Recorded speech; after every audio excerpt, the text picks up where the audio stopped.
In this video tutorial, we will show you how to install the free trial of BestCrypt Container Encryption on Windows.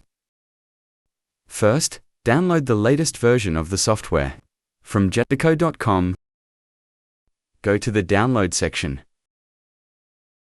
Click the Data Encryption tab. Find BestCrypt Container Encryption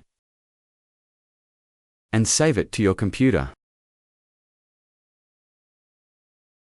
When the download is complete, open the setup file and start installation. If you are prompted for elevation, click Yes. By default, BestCrypt is in English, but you can select another language. Just open the drop-down menu and find the language you need.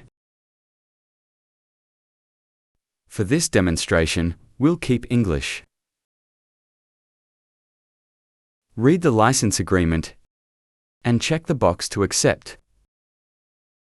Now go ahead and click Next. Browse the destination directory.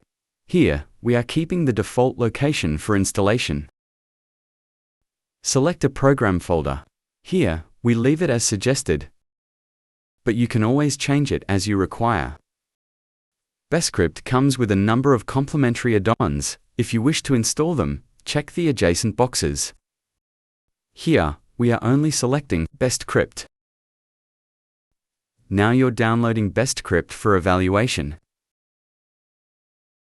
Choose License embedded in the setup program and start installation. The free trial will function for 21 days. To restart your computer, click Restart Now. Congratulations, you have successfully installed and registered BestCrypt. Thank you for watching. We hope you will be satisfied with our software.